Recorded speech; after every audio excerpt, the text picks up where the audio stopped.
Ladies and gents, welcome back. It's been a rough week, and I figured you guys deserved a laugh this morning.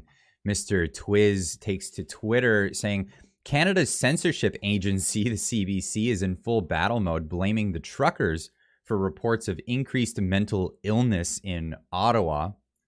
CBC tweeting out, the trucks have left Ottawa, but phantom honking lingers for many downtown. And, of course, the article here. The trucks have left Ottawa, but phantom honking lingers for many downtown. Post-traumatic stress from weeks of honking is a temporary mild trauma, psychologists say, or one psychologist told this reporter. Kevin uses the word to describe the first days of the protest in downtown Ottawa. Torture. Literally. There was trucks right underneath me, said Kevin, who did not want to provide CBC a last name for fear of reprisal. Now, that's interesting because CBC was very eager to publish the names of people that had their data hacked in the security breach with Give, Send, Go, but I digress there. It was one thing for me, but I've got animals. I've got 3 cats, 2 dogs. So yeah, it was torture. That torture, quote unquote, is the reason behind the ongoing class action lawsuit, which sought an injunction prohibiting any participants in the Convoy protest from using their vehicle horns in the vicinity of the downtown Ottawa. I think they're confusing 2 things here in this article. So there is an ongoing class action lawsuit that is happening, which you can't make this up, folks. Convoy class action claims increased to $306 million as downtown restaurateurs join the lawsuit. If you scroll down in the article, anyone who has materially contributed financially to the continued occupation of downtown Ottawa knew what they were doing, particularly the people who contributed to Give, Send, Go, who by that time knew the unlawful behavior of the convoy participants, he said. That's an affirmative statement that needs to be actually argued in a court. They're reporting it as if it's gospel. For one, the reason why the police couldn't disband the protest is no one was actually breaking the law. So that was a part of it. The trucks have since been removed, with police pushing the majority of protesters outside the downtown core. Wow, that's a really soft statement. Pushing protesters outside of the downtown core over the Family Day long weekend. Even still, some downtown residents say they're haunted by phantom honking. What sounds like blaring truck horns, but no actual sounds are there. When you hear that noise, it's like, oh, are they back? Is the road convoy coming back? Is it coming back, right?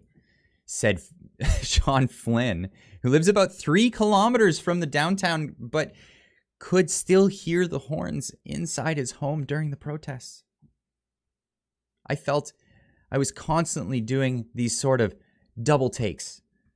It almost feels a bit re-traumatizing.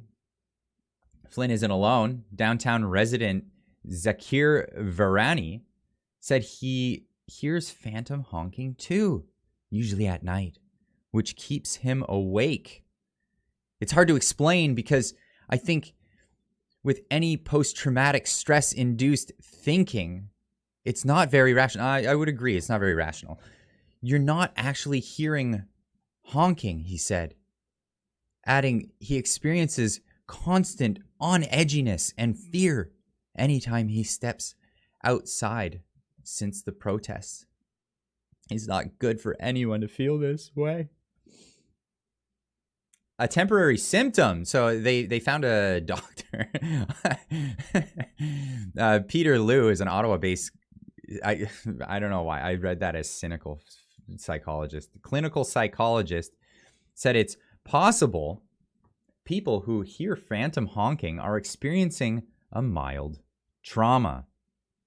These sounds become a sort of embedded in mind, kind of like the way trauma leads to flashbacks, like war or something like, or maybe police brutality. I don't know. These are just examples that may lead to flashbacks. Even long after this has happened, the brain still is in a hypervigilant state and expects more honking. Lou said this is especially worrisome because it contributes to disrupted sleep, when people can't sleep, it leads to anxiety and exhaustion, with the possibility of developing into depression or memory problems. It is temporary, and will always fade with time. Lou said phantom honking. In the meantime, he recommended trying to sleep in a different location, even just in another room, listening to music or putting on white noise before bed. I would probably suggest not reading the CBC. just throwing that out there. Oh, good Lord. If the problem continues, he said, people shouldn't hesitate to reach out to a doctor or mental health professional. I think if you are in actual fear of the protesters that were in Ottawa, the trucking convoy, which on record has probably been the most peaceful protest we've seen in years.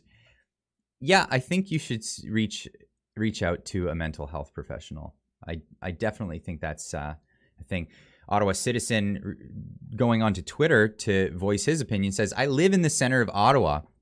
Police blockades everywhere are 100 times more disruptive than the Freedom Convoy ever was.